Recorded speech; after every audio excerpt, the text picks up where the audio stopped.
Tonight, debate drama. If there's a debate, Donald Trump turns a yes into a maybe, while the Harris camp Why not debate her? we'll wait. calls Trump chicken. Plus, change of tune.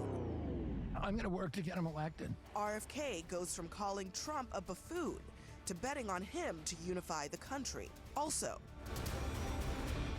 a new and startling look at how the Trump White House worked from a top general who lived through it. Live at the table, Ashley Allison, Scott Jennings, Stuart Stevens, and Katie Frost. Welcome to a special edition of Newsnight, State of the Race.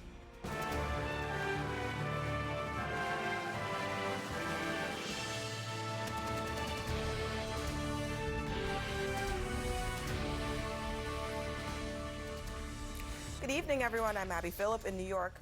Let's, as always, get right to what America is talking about, the debate stage, and whether or not Donald Trump will actually be on it. The Republican nominee has once again given you at home reason to doubt whether he's going to show up to work on September 10th. And here's what he's saying. Thinking about it, we're thinking about it. They also want to change the rules. You know, the deal was we keep the same rules. Now all of a sudden they want to make a change in the rules because she can't answer questions. Here we go again. We're back here at the table. Trump now calling into question whether he's going to be there. And the Harris campaign, they're already trolling him. Just listen to this ad that they put out as a result of all of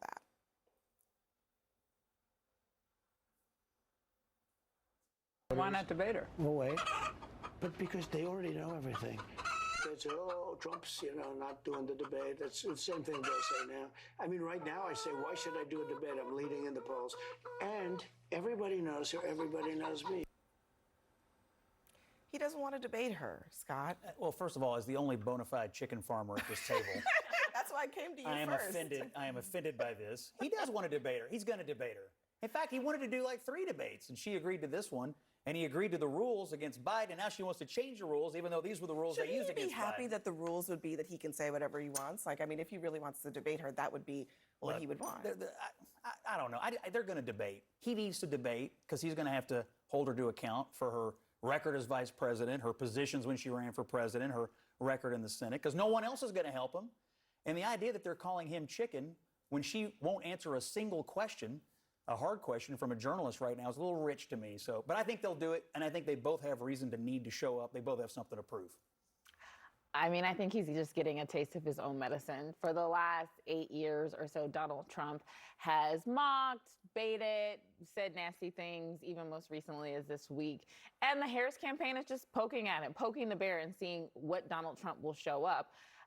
Will he debate I mean, I know you feel confident about this. The American people deserve a debate, but I am not sure. Look, why not let the mic stay on? Do you think your candidate can remain disciplined enough? The last debate definitely went in Trump's favor in the immediate. Joe Biden had a terrible performance, which is why now Kamala Harris is at the top of the ticket. I don't think he's going to have another hit like that. And so that's why he's hedging his bets right now. Yeah, I mean, Harris, look, she doesn't even really have to do anything here because Trump is the one who keeps kind of hemming and hawing about this, giving her the upper hand. And to Scott's point, I mean, the storyline could be about how she hasn't done an interview. We're 5 days away from the end of the month. It's supposed to happen within those 5 days. It hasn't yet, but instead Trump is putting on the table that he's, I don't know, scared, that he doesn't want to do it, that he only wants to do it under circumstances that are favorable to him. We know a lot of times this is just posturing. We have different people, different campaigns. They're playing the expectations game. They're just trying to have an angle for what they want. I fully agree with Scott here. We're going to see a debate. There's no question about that. The stakes are, of course, very high. The last time President Trump walked onto the debate stage, it was arguably the most consequential presidential debate we've seen, maybe even more so than Nixon versus Kennedy back in 1960. So I'm fully confident there will be a debate, and it's going to be must-see TV. The funny thing about this debate about debate rules is if you don't adhere to the rules, nothing happens. nobody ever comes out and goes, "Wait, There are no penalty boxes. This thing is over now. You just broke the thing." So, you know, I mean, I've been through this a million times. You Which have all usually, these I mean, things- works in Trump's favor because he kind of rolls through these rules, and then it all just ends up with him one talking thing about more Trump than is everybody else. you can prepare for any scenario. And Harris is going to be very prepared. She's going to be very calm. She's going to prosecute him. And it's going to be a very clear debate for her. I think when you go into debates, it's really important to have very specific goals. You want to accomplish, you know, maybe 3 things at most, maybe 4. And that could be anything from prove that you're likable to unveiling new policy to showing that you're tough on foreign policy or something. Yeah, Harris is a very focused person. This will be a comfortable environment for her. So I think they're having a ball of it Yeah, at the she wants Harris to campaign. she wants to recreate all of these moments of Trump on the debate stage. Look, it's just not true, and so please Oh, go you didn't to delete them? Allow her to respond, those were please. personal emails, not Oh, official. 33,000? Yeah, Not right. well. We turned over 35,000. So Oh, yeah. it was. What about the other 15,000? Please allow her to respond. She didn't talk while you talked. Yes, that's true. I didn't. Because And you I have didn't nothing in to the say. first. Excuse me, Opportunity, I got but rid of the individual mandate, which was a That is big not a chunk of Obama. comprehensive That plan. is absolutely a big thing. That was the I- worst I part of didn't ask Obamacare. Sir, Chris, you're that was the debating him, worst not part of me. Obama. Let me ask my Well, question. I'll ask Joe. The individual mandate was the most unpopular aspect of Mr. Obamacare. I got President, rid of it. I'd like and you we to- will Mr. protect people. President- You want to put a lot of new Supreme Court justices, radical left. Will you Who shut is up, on, man? Listen, who is on your list, Joe? This Who's is on your so list? Right. Gentlemen, I think This we've is ended so this. He's going to pack the unprecedented. court. We and have he's no, not no. going to give a list. Look, he's got one mission at this thing. It's one mission not only. that. Well, no, the first debate against Biden was a disaster. He actually got better in the second when they didn't have the middle one. The last one they did, he was somewhat better, but it was too late at that point. This one, he's got one mission. He cannot let her get away with running as something other than the incumbent. She is Joe Biden's vice president. The entire mission of this debate is to ask the American people a simple question. If you are mad about what is going on in this country, and you're mad about inflation, and you're mad about the border, how could you possibly keep the same administration in place that you think has broken it? Now, it's boring because you need to do that for 90 straight minutes, and sometimes he gets bored with the same thing for 90 straight minutes. But if 90 he seconds. achieves that, he achieves that, but that's the mission, right? That's what he's got to do. Here's the thing. I think that everyone is saying, oh, we want the vice president to do an interview. Oh, there's a lot of demands on Kamala Harris right now in terms of policy. And I think she has laid out the policy. In the debate. Which? In the debate. Okay. In the debate, Kamala Harris has the opportunity to draw the contrast.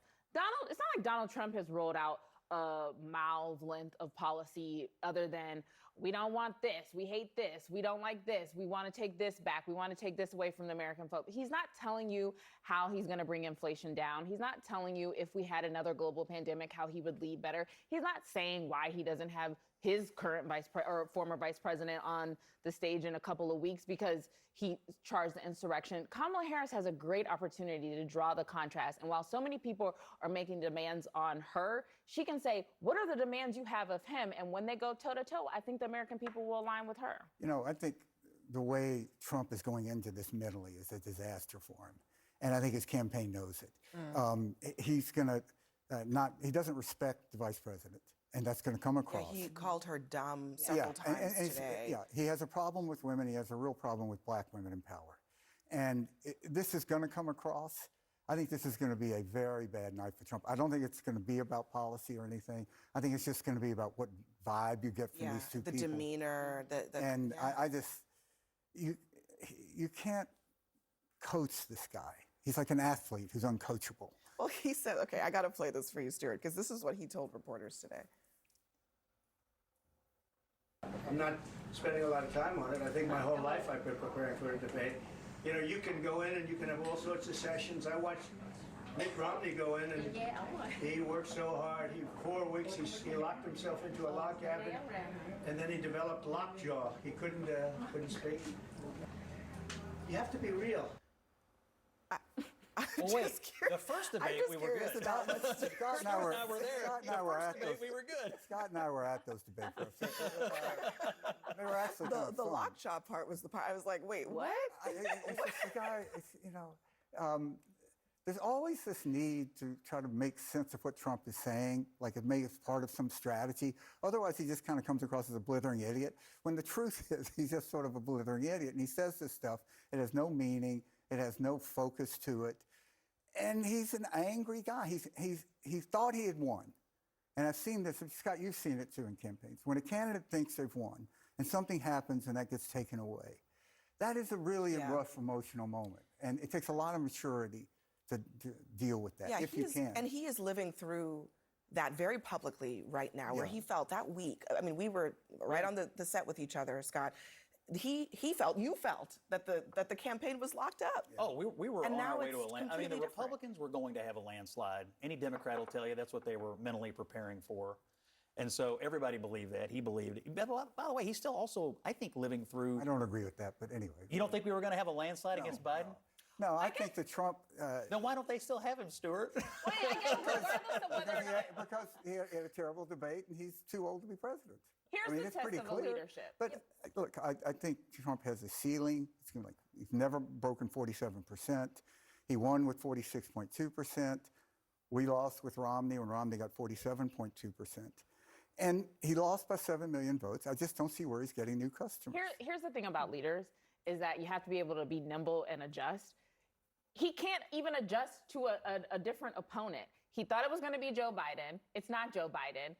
And he can't adjust to Kamala Harris, and we want him to have the nuclear codes. Like, either you're a leader or you're up to it or you're not. No, you're acting like this is a common occurrence for parties to switch out their nominees in the summer. I mean, this is a totally unheard of, audacious thing the Democrats have done. So was COVID. But you know what? You got to learn how to roll with the punches if you want to be the leader of the free world. If you can't handle a change of candidate, I surely don't want you handling my country. What do they think in Georgia? I think we're winning. I think he's doing fine in Georgia. And I think people are still okay with his presidency versus what they're getting out of Biden. Are they not? Well, and that's the thing. It's a very unique opportunity voters have. Normally when we have an election cycle, you have to look at what the candidate is saying and try to guess the impact their policies will have on your life. But now voters can go, okay, was my life better under President Trump when I could get $2 gas at the pump, or is it better now? And in Georgia, where I'm from, we're seeing inflation is sky high. It is really hurting people. Their everyday lives are being impacted in a negative way by the Biden-Harris administration, and that's what they're going to be voting on when they go to the polls. This is the argument he's got. This is what he's got to stick with. I mean, this is like when I was in, we had this. Well, they're in, you have that. And then a global pandemic happened. I botched the handling of it for a year. I kept... How did he botch it? Bleach in arms. Did he or did he not leave? Scott, you're not going to defend. I'm asking. Scott, you don't have to do this. Did he not leave Joe Biden the vaccine, which Kamala Harris claims she wouldn't take as long as Donald Trump developed it? He told us to put bleach in arms. He told us that it wasn't real. He told us Fauci was a fraud. He told us not to wear a mask. That's debatable now. I mean, he told us if Donald Trump would have been the president longer, we would have probably had more than, sadly, 1 million people lose lives. He botched that. Don't you think, I mean, I think this is pretty self-evident, Trump's handling of COVID absolutely hurt him in the 2020 election. Oh, I think that COVID upended him in the election. I think in retrospect, people are pretty unhappy about what we were told at the time and what we found out later. Not just COVID, but about how he led in that moment. Because COVID was a lot of things, and maybe people were upset with their Democratic governors or whatever. But Donald Trump, how he handled it specifically, was one of the things that made people uneasy. I think it upended his campaign. I also think that Joe Biden and Kamala Harris didn't handle it very well. I mean, remember, more people died of COVID after they got in than when Trump was in. And he left them behind the medicine. He left them behind the medicine. You can't really compare these two. Why? Because the American people are. They're doing it right now. Because Trump was out there as somebody who just was an embarrassment to the country. He was somebody who denied that this was happening. There literally was a COVID playbook that the previous administration, a pandemic playbook, he ignored it. I mean, I think maybe there's some ways you can defend Trump, but the hill to die on COVID, he wouldn't even be honest that he had it. He went on a debate stage and debated and could potentially put everybody else in harm's way because he's selfish. He didn't even acknowledge. He knew he had it. He didn't tell his team, or maybe he's told his team. That's not what you want in a leader. And I do think Americans. But when was the last time we had a global pandemic? Was the Spanish flu pandemic in 1918 when Woodrow Wilson was president. So to give you an idea of how long ago it was, also at the end of his presidency, Woodrow Wilson was in terrible health and wasn't able to actually govern. So it was a long time ago. It's not like this is every president has to manage a pandemic. The gotta be ready when it of comes. COVID was one of the major, downstream effects of how Trump led in that moment.